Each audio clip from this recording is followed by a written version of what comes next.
Excavation team को घने जंगल के बीच जमीन के अंदर जाता एक पाइप दिखाई देता है। पाइप के अंदर देखने के लिए इसमें नाइट विजन कैमरा भेजने का फैसला किया गया। जब कैमरा अंदर गया तो करीब 30 मीटर नीचे जाने के बाद एक बहुत बड़े टनल का मंजर कैप्चर किया गया।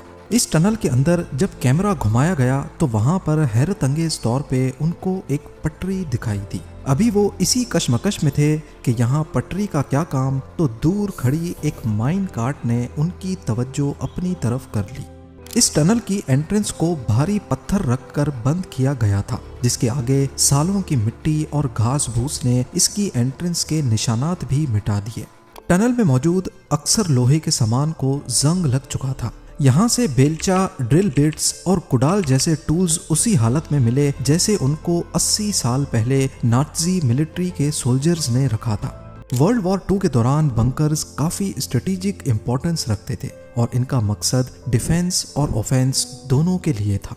यानी कहीं पे इनका काम दुश्मन के हमलों से बचना होता तो कहीं ये दुश्मन पर हमला करने के लिए काम आते थे। डिफेंसिव बंकर्स को फ्रंट लाइन पर इस तरह डिजाइन किया जाता कि वो दुश्मन के हमलों को रोक सकें। वर्ल्ड वॉर 2 में इतने ज्यादा अंडरग्राउंड बंकर्स और वार रूम्स कंस्ट्रक्ट किए गए थे कि आज भी इनकी गिनती करना पॉसिबल नहीं है।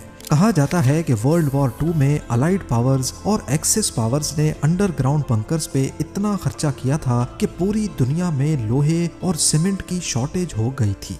ये तो वो खर्चा है जो सिर्फ कंस्ट्रक्शन में हुआ। वर्ल्ड वॉर 2 में मैन पावर, लॉजिस्टिक्स और एम्यूनेशन के खर्चे का अंदाजा लगाना भी मुश्किल है। दी अटलांटिक वॉल एक बहुत बड़ा कोस्टल डिफेंस सिस्टम था जो नाज़ी जर्मनी ने वर्ल्ड वॉर 2 के दौरान बनाया। 1940 से 1944 के दरमियान बनाए गए इस सिस्टम में हजारों बंकर्स, एम्यूनेशन डिपो और किले शामिल थे। ये बंकर्स हैवी बम्बार्डमेंट्स को फेस करने और हमलों के वक्त डिफेंसिव फायर देने के लिए डिजाइन किए गए थे।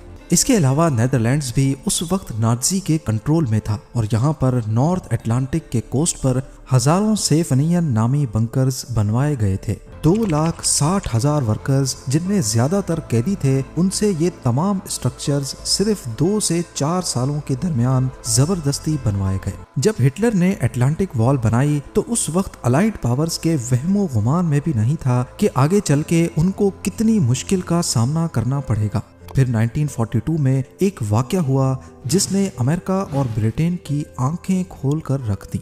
इन मजबूत कंक्रीट बंकर्स ने अलाइड अटैक को बुरी तरह नाकाम बना दिया। अलाइड ट्रूप्स जो कोस्ट लाइन पर लैंड करने की कोशिश कर रहे थे, वो नाज़ी जर्मनी के पावरफुल क्रॉस फायर का शिकार बन गए। इस मिशन में 6,000 अलाइड सोल्जर्स आए थे, जिसमें से 3600 या तो मारे गए या फिर नाज़ी के हाथों कैदी बन गए। चर्चिल वॉर रूम्स एक अंडरग्राउंड कॉम्प्लेक्स था जो लंदन में बना था। ये वर्ल्ड वॉर 2 के दौरान British prime minister Winston Churchill का हेडक्वार्टर था। दुनिया के दूसरे कोने में जापान, जो वर्ल्ड वॉर 2 में हिटलर का साथ दे रहा था, वहां पर भी सैकड़ों अंडरग्राउंड बंकर्स खोदे गए। ये टनल्स अलाइड फोर्सेस के हमले के वक्त सरप्राइज अटैक्स के लिए यूज होते थे। ये डिफेंसिव सिस्टम अलाइड इन्वेजन्स को डिले करने और ज्यादा से ज्यादा को मौत के घाट उतारने के लिए डिजाइन किया गया था। और तो और अंडरग्राउंड टनल्स की कंस्ट्रक्शन में वर्कर्स की दम घुटने से मौत भी हो जाती थी, लिहाजा किसी को पता ही नहीं चला कि कौन सा बंकर किस लोकेशन पे बना था। अंडरग्राउंड बंकर्स के लिए स्पेशल वेंटिलेशन सिस्टम्स बनाए गए जो ताज़ा हवा को बंकर के अंदर लेकर जाते और कार्बन डाइऑक्साइड को बाहर। कंक्रीट और ग्रेनाइट को इस्तेमाल करते हुए इसमें बॉम्ब प्रूफ जैसी खसूसियात रखी गई थी। 1944 में बनाया जाने वाला ये बंकर सिर्फ बंकर नहीं था, बल्कि ये पूरा हेडक्वार्टर था। आज इस बंकर का कोई हिस्सा भी सरफेस पर नहीं दिखता, लेकिन ये जगह वर्ल्ड वॉर 2 की हिस्ट्री का एक डार्क चैप्टर रहा है।